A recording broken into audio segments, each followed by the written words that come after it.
The speaking part of the IELTS test is broken down into three sections. The first part is where the examiner, the interlocutor, asks questions of the candidate that are about their general likes and dislikes, what you prefer doing with your friends, and nothing too strenuous, and the candidate is expected to give reasonably short answers in not a huge amount of detail. It moves on to part two, which is where the candidate is given a topic. This is known as the long turn. The candidate talks about this for 2 minutes, and the topics that you get in this are generally things that relate a book that you've read. It could be you tell a story about something that happened to you, a place you'd like to visit. It's still quite personal in nature, but it does ask the candidate to expand their language output slightly.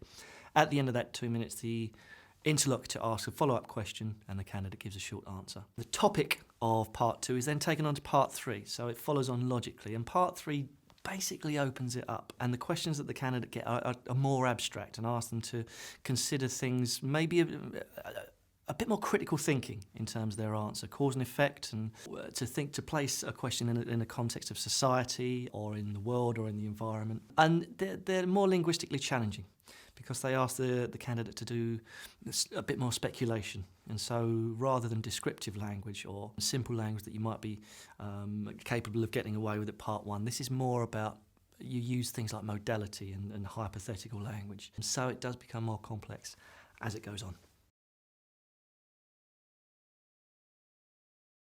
A lot depends on the level of the student, because at a lower level, you haven't got the ability to speak fluently and to vocalise your thought processes that you have at a higher level.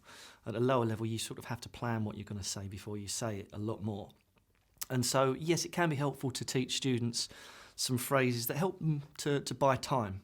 Don't necessarily overdo it, because what you don't want is a student who goes into an exam and every question that they get from the interlocutor, they're saying, well, that's a very good question. I've never thought of that before. Or, let me think. There's a way it needs to be natural. So there are some compensation strategies that you can use. But make students aware that if it sounds too memorised and practiced, then they can't really expect a really high score. But at a lower level, you give them the help that you can. There's quite a lot in mindset at the lower end of the scale, where you get phrases that help you buy time to construct your answer.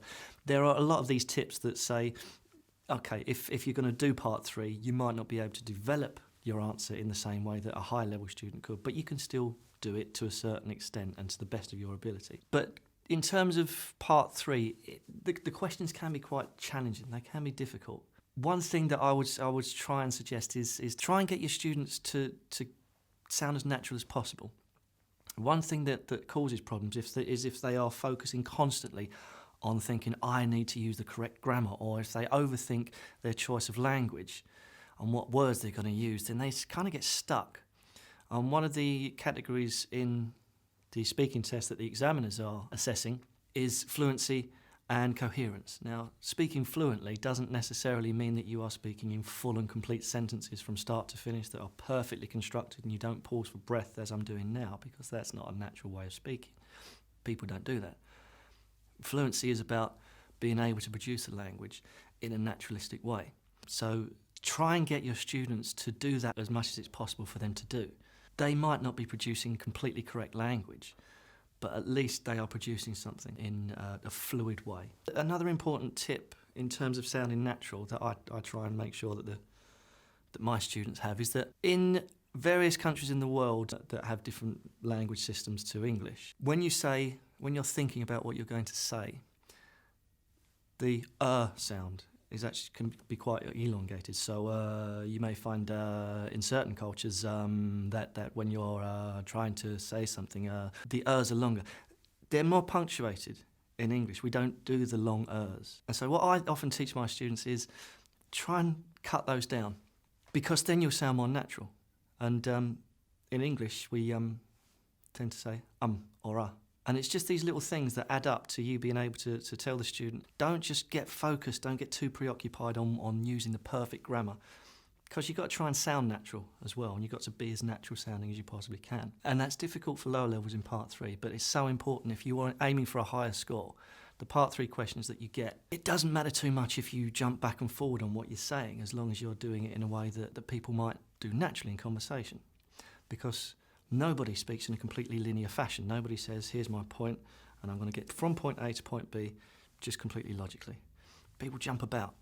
So at higher levels, you can teach your students that it's okay to do that, and it's okay to say, do you know what, something I didn't mention before, or relating it back to what I said earlier on, and that actually helps their score in the end, because it shows the examiner that they are using the language to keep the flow of conversation, but to refer back to what they've already said. Or in part two, what I said in part two about such and such, and relate it to part three. That's actually a very, very interesting quirk of the way that language is produced. We don't just speak in a linear fashion. We don't just go from A to B. We jump about everywhere. And if you can get students to understand that, I've found from experience that they tend to relax a little bit more when they know they haven't got to create these perfectly structured sentences and this perfectly structured answer. As long as you're going from point A to point B, digressions are okay. And then as you go and you add an extra bit of information, or you refer back to what you've just said, a phrase like, anyway, as I was saying, and then you come back to where you are. So in terms of teaching, it's being aware of the way that natural spoken language works. Spoken grammar, spoken language, is totally different from written grammar and written language. And it's okay for students not to produce something that's perfect, because even the most eloquent native speaker doesn't do that all the time. It's really, really unlikely that in the exam that the student is going to have absolutely nothing to say about a topic they're given or a question they're given. But in the Mindset series, what we've tried to do is to give questions that support that idea that you're not necessarily going to come into contact with a question that you don't know the answer to, that you have nothing to say on. But if you do, there are ways around it. There are strategies around it. You have to know that if it's something that you don't know particularly much about, or you can't find a lot to talk about, well, how do you compensate for that? And if you go through the series, you'll see that there's a lot of linguistic, a lot of lexical support for that, building that process of, maybe I don't necessarily know everything about this topic, but it doesn't really matter. I can tell you what I do know. And that, again, is the important thing, because it's freeing the students from this box that they find themselves in. I have to answer this question in exactly that way. Yeah, there's an approach for each question, but be a bit more free with your students and say there's no rigid one way of doing this. There are lots of different approaches to the questions that are put out through the Mindset series. There isn't just one thing that suits everybody.